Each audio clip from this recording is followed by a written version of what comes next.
What happens when democracy is only allowed if those in power approve? Imagine waking up to learn that your city, your vote, your voice no longer matters because a handful of politicians hundreds of miles away have decided they own your justice system. This is not a distant fear. It is happening right now in America, from Jackson, Mississippi to Houston, Texas. Entire cities are watching their local power stripped away. So tonight we ask, who owns justice in America? Jackson, Mississippi, a majority black city of nearly 150,000 people. For decades, it has struggled with underfunded schools, crumbling infrastructure, and water crises. But instead of empowering Jackson to fix itself, state lawmakers in Mississippi passed a law in 2023 that shocked the nation. The law created a special judicial district inside Jackson, a city that already elects its own judges. But this time, the judges wouldn't be elected at all. They would be handpicked by state officials. Critics called it a modern-day power grab. Because let's be clear, Jackson is nearly 80% black, and the state lawmakers who push this measure, overwhelmingly white, representing rural districts that do not live in Jackson. The message to the people of Jackson was clear. Your vote, your courts, and your justice no longer belong to you. This isn't just about courtrooms. It's about a centuries-old battle. Who gets to govern black communities in the South?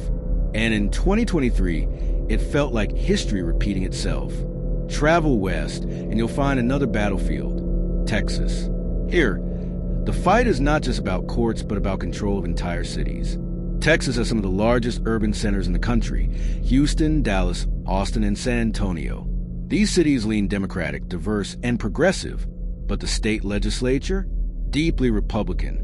And so, lawmakers introduced sweeping bills to override local authority. One law, known as House Bill 2127, has been called the Death Star Bill.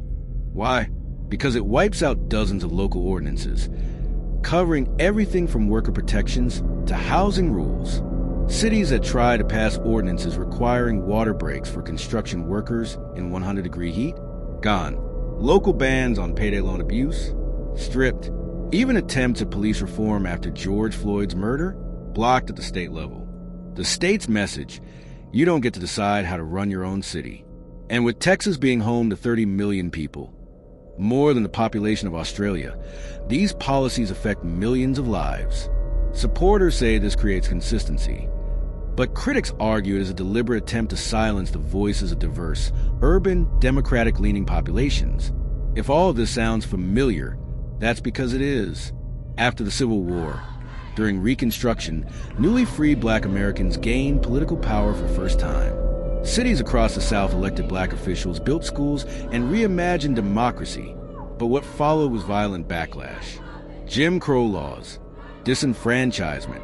White lawmakers restructured courts and governments to strip power from black majority communities. Fast forward to today, and the tactics look eerily similar. Instead of literacy tests, it's judicial takeovers. Instead of poll taxes, it's preemption laws. The effect is the same, weakening local voices, particularly communities of color. Democracy, it seems, is allowed until the wrong people win. Let's be honest, these battles are not just about power.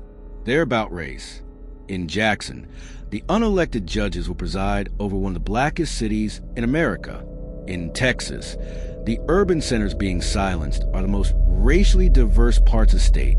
Even the language used, bringing order, restoring control, echoes a long history of white majority governments trying to discipline black and brown communities.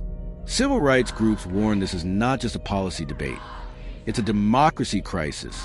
Because if your vote in a city of 500,000 people counts less than a legislator 300 miles away, what does that say about the future of self-government? These aren't abstract debates. They shape everyday lives.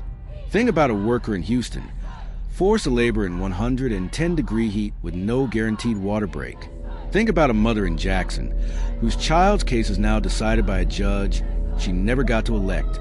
Think about activists in Dallas, who organized for police reform, only to be told by the state, your city cannot change its own policies.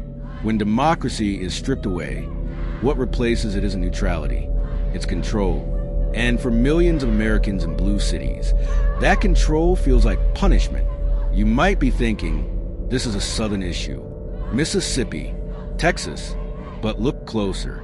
Across the U.S., state legislatures are increasingly using preemption to override cities. In Florida, Georgia, and even Arizona, it's a nationwide trend, and it's raising one chilling question.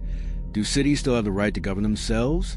Because if state lawmakers can override the will of hundreds of thousands of voters in a city, then democracy is no longer local. It becomes conditional.